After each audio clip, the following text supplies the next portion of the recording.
welcome back to my channel. If you don't know me, I'm Courtney, and welcome to Book Talks with Courtney, where I just share little reviews and thoughts on books. So today's victim is Yumi and the Nightmare Painter by Brandon Sanderson. I also have all my Stitch stuff on. I was just in a mood, okay? Like, I'm honestly 2 seconds away from grabbing my Stitch stuffed animal because I love Stitch. And Spider-Man, but like, Stitch, I'm just a Disney movie person, like. Anywho, sorry, just got new books, I'm moving them out of the way. But today's victim. I'm so excited to talk about this book. I finished this maybe like a month or two ago. God tier type book, okay? Let me tell you, my first Brandon Sanderson book. I'm so excited to talk about it. Okay, and then, real quick before I just dive into this, I need to thank my friend Riley, okay? Because she's obsessed with the Mistborn trilogy by Brandon Sanderson, and she's probably the entire reason that I picked up this book. Well, one, it just seemed interesting online, but I feel like I would have been more hesitant towards trying a new author. So because she's raved so much about the Mistborn series, I was so excited for this, and it was so worth it. This is an incredible author. But anyway, if you don't know Brandon Sanderson, he writes a lot of adult high fantasies from what I've read. This is my first book by him. It's the only book I read by him, but it makes me so excited to read more books by him. Yumi and the Nightmare Painter follows, this is, I will say, like many of his books, it's very complicated to explain. She's tried to explain Mistborn to me, and all I've got is metal eaters, people who eat metal.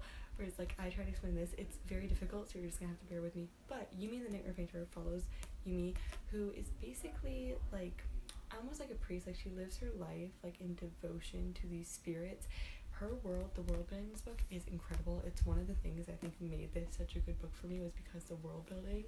Ooh, I know you can't take me seriously with Stitch Hat, but the world building in this book was incredible. So her world is if you've ever seen a Studio G movie, it's basically that.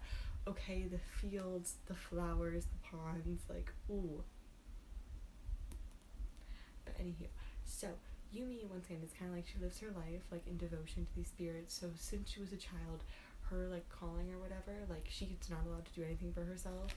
So basically, I don't even know how to explain this.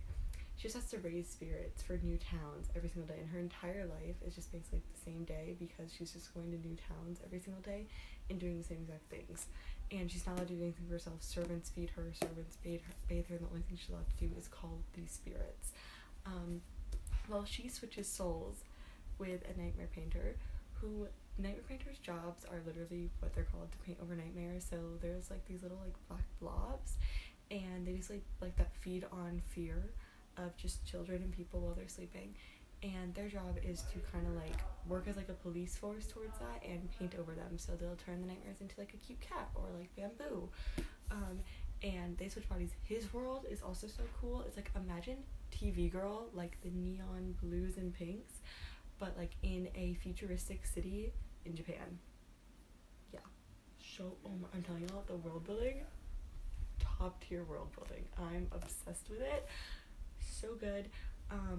Yeah, that's just my best way to explain what's about. They end up switching souls, but it's very complicated because they're still together, they can still see each other, but they kind of live in each other's bodies and switch between that day to day. I know it sounds so confusing, but trust me, this is one of the best books I've read this year. One of my favorite fantasies probably of all time. I adored this. I think the character development was definitely one of my favorite things about this book. Yumi, you see her at the beginning of the book being more someone who's would never break a rule, sticks to a strict routine, and over the course of the book truly figures out who she is outside of that routine.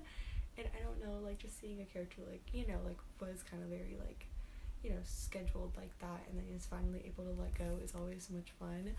And then the Nightmare Painter was someone who was more kind of loose, didn't take anything seriously, and now actually is able to do that. And I also the way that the main characters depend on each other and care about each other so deeply is so well written. Oh my gosh, once again, I love this book. I finished it in probably about 4 days. It was incredible. It's literally, I want to say it's beautiful because it is. Oh my gosh, it's so good. I'm not even joking, it made me cry. Not because it's sad. It wasn't sad. The ending wasn't sad. It was a beautiful ending. It was an incredibly well written ending. I get to the end of this book. Wasn't sad. Good, happy ending. We're all happy. Okay, it was a great ending to an incredible book, and I was sobbing because I was sad that it was over. I wanted there to be more pages. I wanted there to be more. I literally could not stop crying because I was sad that the book was over, which has happened before, but like it hadn't happened in a while. So to get that feeling and like love for reading again, it made me so happy. This book meant so much to me, and I literally want to share it with everyone. So anyway, if you are looking for good character development, world building, like just incredible fantasy to bite your teeth into, may I recommend Yumi and the Nightmare Painter. I'm going to miss being in this world so much. Oh my gosh, I want to reread it like already because I love this book. Oh my gosh, there's also incredible fan art. Like if this video doesn't convince you, just look up the fan art. You're going to immediately want to read this book. That's really all I have to say because I don't want to spoil it because it is incredible. But yeah, if you're looking for really good world building, something that will keep you so entertained and is such a beautiful and well written story, please try Yumi and the Nightmare Painter. Thank you guys so much for watching, and I will see you guys in the next video. Bye!